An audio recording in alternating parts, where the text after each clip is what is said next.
Hello बच्चों, कैसे हैं आप सभी। स्वागत है आपका हमारे YouTube channel MP learning classes में।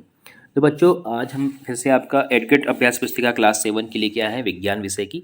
तो पिछले वीडियो में हमने पार्ट 4 हमने कंप्लीट कर लिया था। अब आपको हम पार्ट 5 के बारे में बताएंगे।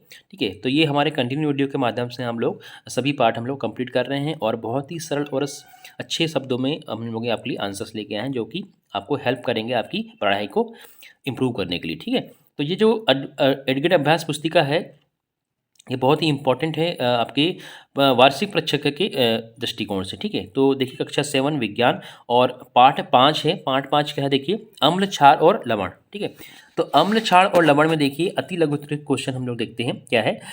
पहला क्वेश्चन देखिए आप, नीले लिटमस पत्र को एक विलयन में डुबोया गया, वह नीला ही रहता है। लिटमस पत्र में कोई रंग परिवर्तित न होने का कारण बताइए। ठीक है, तो पहला क्वेश्चन क्या बोल रहा है, देखिए इसका आंसर देखिए, लिटमस पत्र में कोई परिवर्तन न होने के कारण विलयन का उदासीन होना है। ऐसे पदार्थ ना तो अम्लीय होते हैं और ना ही क्षारी होते हैं। ठीक है, तो ये आपका लिटमस पत्र में अगर कोई अंतर नहीं आ रहा है उसके कलर में, तो क्या होगा, वो उदासीन विलयन होगा, क्योंकि अगर अम्लीय होता है तो उसका कलर चेंज हो जाता है। ठीक है, या फिर क्षारी होता है तो उसका कलर चेंज हो जाता है। चलिए नेक्स्ट देखते हैं क्वेश्चन नंबर 2। कपड़ों पर लगे हल्दी के दाग को साबुन से धोने पर वह लाल हो जाते हैं, कारण स्पष्ट बताइए। तो इसका आंसर क्या होगा, कपड़ों पर लगे हल्दी के दाग को साबुन से धोने पर वह लाल हो जाते हैं, क्योंकि साबुन का विलयन जो होता है क्षारी होता है। ठीक है, तो क्षारी होने के कारण क्या होता है, वो जो दाग लगे होते हैं हल्दी के, वो अपने लाल कलर में बदल जाते हैं। ठीक है, चलिए नेक्स्ट देखते हैं क्वेश्चन नंबर 3 है, उस स्रोत का नाम बताइए जिससे लिटमस विलयन को प्राप्त किया जाता है। इस विलयन का क्या उपयोग है। तो क्वेश्चन का आंसर क्या है, लिटमस विलयन लाइकेनो से प्राप्त किया जाता है। इस विलयन को सूचक के रूप में उपयोग किया जाता है। जो हमारा लिटमस पेपर होता है या लिटमस विलयन होता है, वो लाइकेनो से प्राप्त करते हैं और इसका क्या होता है, ये विलयन को सूचक के रूप में उपयोग किया जाता है। ठीक है, चलिए नेक्स्ट क्वेश्चन देखते हैं। 4 नंबर क्वेश्चन क्या है, अति अम्लता से पीड़ित होने पर, है ना, प्रति अम्ल की गोली क्यों दी जाती है। मतलब अगर कोई अति अम्लता से पीड़ित हो गया है तो उसको प्रति अम्ल की गोली दी जाती है। इसका कारण क्या है, प्रति अम्ल की गोली क्षारीय प्रवृत्ति की होती है, जो अम्ल से क्रिया का लवण बनाती है और उदासीनीकरण की अभिक्रिया होती है, जिसके कारण क्या होता है, अम्लीयता में राहत मिलती है। मतलब किसी को ज़्यादा एसिडिटी हो जाती है, या इसको हम बोलते हैं एसिडिटी बोलते हैं अम्लीयता को, तो उसमें क्या होता है, उसको हम लोग प्रति अम्ल की गोली देते हैं। मतलब क्षारी गोली होती है जो कि उससे क्रिया करके कहता है उदासीन हो जाती है और लवण बना लेती है, तो उसको अम्लीयता से एसिडिटी से उसको राहत मिल जाती है। चलिए नेक्स्ट क्वेश्चन देखते हैं। क्वेश्चन जो 5 नंबर है आपका, ये लघु उत्तरीय प्रश्न है। ठीक है, लघु उत्तरीय प्रश्न में पहला आपका है 5वें नंबर का क्वेश्चन। आपको 3 द्रव दिए गए हैं, जिसमें से एक संतरे का रस है, दूसरा चूने का पानी है, वह तीसरा शक्कर का विलयन है। आप हल्दी को सूचक के रूप में उपयोग करके उनकी प्रकृति निर्धारित कैसे करेंगे। तो पहले देखिए आप, पहला क्या था आपको, पहले फर्स्ट नंबर क्या, संतरे का रस था जो कि अम्ल है। संतरे का खट्टा होता है मतलब अम्ल होगा। उसके साथ में अगर हमने हल्दी का विलयन बना दिया तो उससे क्या होगा, जो है नीला रंग बन जाएगा। ठीक है, नीला रंग का ये अम्लीय, इसकी क्या प्रकृति होगी, ये अम्लता होगी। ठीक है, इसमें अम्लीय होगा। दूसरा क्या होता है, चूने का पानी। चूने का पानी क्या होता है, क्षारीय होता है, ये क्षार प्रवृत्ति का होता है। ठीक है, अगर इसमें हम हल्दी का विलयन बना देते हैं तो ये लाल रंग हमको दिखता है और इसकी जो प्रवृत्ति होती है वो क्षारीय होती है। तीसरा आप देखें, शक्कर का विलयन। शक्कर के विलयन में ना अम्लता होती है ना क्षारीयपन होता है, ये उदासीन होता है। ठीक है, अगर इसको हम हल्दी विलयन के साथ मिला देते हैं तो इसमें कोई भी परिवर्तन नहीं होगा, मतलब ये उदासीन ही रहेगा। ठीक है, तो ये 3 आपके जो सूचक दिए थे, मतलब आपको ऑप्शन दिए थे, उसके आपको बता दिया हमने। ठीक है, चलिए नेक्स्ट क्वेश्चन देखते हैं। Question number 6। क्वेश्चन नंबर 6 क्या कह रहा है, कारखानों के अपशिष्ट को जलाशयों में प्रवाहित करने से पहले उदासीन क्यों किया जाता है। मतलब जो भी कारखाने के जो अपशिष्ट होते हैं, जो मतलब वेस्ट मटेरियल होता है, इसको किसी भी जलाशय में या नदी में बहाने से पहले इसको उदासीन किया जाता है। उसका कारण क्या है, देखिए कारखानों के अपशिष्ट में अम्लीय पदार्थ मिश्रित होते हैं। यदि ऐसे अपशिष्ट पदार्थ को सीधे ही जलाशयों में नदियों में बहने दिया जाए तो वहाँ पे रहने वाले जीव, जैसे कि मछली है और अदर जो जलीय जीव हैं, वो क्या होंगे, अम्ल से नष्ट हो सकते हैं। इसलिए क्या करते हैं, जो कारखानों से अपशिष्ट पदार्थ निकलते हैं उसको पहले उसकी अम्लता को उसमें अम्लीय पदार्थ मिश्रित होते हैं, ठीक है। तो उसमें उसको उदासीन किया जाता है, उसमें उसको बराबर किया जाता है, उसको उदासीन किया जाता है, ताकि जो है जल में रहने वाले जो मछली हैं या अदर जो अन्य जल जीव हैं उनको कोई दिक्कत ना हो, उनको न कोई हानि ना हो पहुँचे, ठीक है। चलिए नेक्स्ट क्वेश्चन देखते हैं। Question number 7। क्वेश्चन नंबर 7 क्या बोल रहा है, लिटमस पत्र के द्वारा आप अम्ल व क्षारकों की पहचान कैसे करेंगे। तो इसका आंसर क्या होगा, लिटमस एक प्राकृतिक सूचक है, ठीक है। जब इसे अम्लीय विलयन में मिलाया जाता है तो यह लाल हो जाता है, और जब इसे क्षारीय विलयन में मिलाया जाता है तो क्या हो जाता है, ये नीला हो जाता है। तो इस तरह से हम अम्ल और क्षार की पहचान कर सकते हैं। ये बहुत ही सिंपल है, आप पिछली कक्षाओं में शायद इसके बारे में पढ़ा होगा और आगे भी इसके बारे में पढ़ेंगे, तो इसको आपको याद रखना है। अगर अम्लीय जो पत्रक है, सॉरी जो लिटमस पत्र है, अगर वो अम्ल विलयन में इसको हम मिलाते हैं तो क्या कहलाता है, वो लाल रंग देता है, ठीक है। अगर अम्ल में मिलाएंगे तो क्या हो जाएगा, वो लाल हो जाएगा, ठीक है।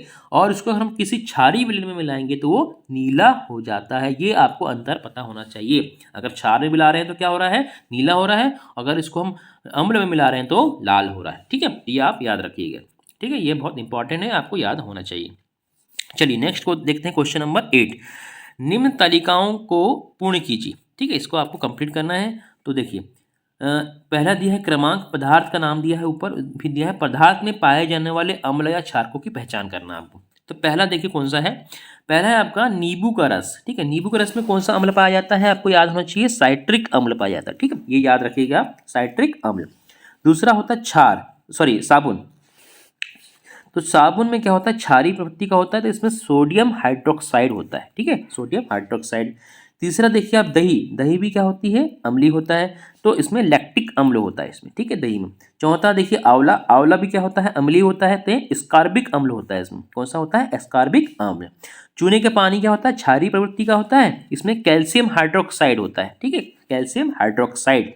और इमली जो होती है ये खट्टी होती है, मतलब इसमें क्या होता है, अम्ल प्रवृत्ति का होता है, इसमें टार्ट्रिक अम्ल होता है, ठीक है, टार्ट्रिक। देखिए जितने भी क्षारीय प्रवृत्ति के पदार्थ हैं, आपको यह याद रखना है, जितनी भी क्षारीय प्रवृत्ति के पदार्थ है या नाम है पहचानने का, इसमें हाइड्रोक्साइड होता है, ठीक है, हाइड्रोक्साइड। देखिए इसमें भी हाइड्रोक्साइड है ना, ये आपकी क्षारीय प्रवृत्ति की पहचान करने की है, ठीक है। चलिए इसको याद रखिएगा, है ना।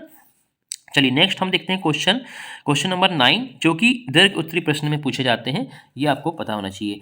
तो पहला क्वेश्चन क्या है 9 नंबर का, देखिए 9 नंबर का, उदासीनीकरण अभिक्रिया को उदाहरण से समझाइए। तो उदासीनीकरण को आपको उदाहरण से समझाना है। तो उसकी देखिए परिभाषा क्या है, किसी अम्ल और किसी क्षार के बीच होने वाली अभिक्रिया उदासीनीकरण कहलाती है, ठीक है। किसी भी अम्ल और क्षार के बीच में जो अभिक्रिया कहलाएगी वो क्या कहलाएगी, उदासीनीकरण क्रिया कहलाएगी। इस प्रक्रम में उष्मा के विमुक्त होने के साथ साथ लवण और जल निर्मित होता है, जिसमें अम्ल व क्षार का समान मात्रा में होना आवश्यक होता है, ठीक है।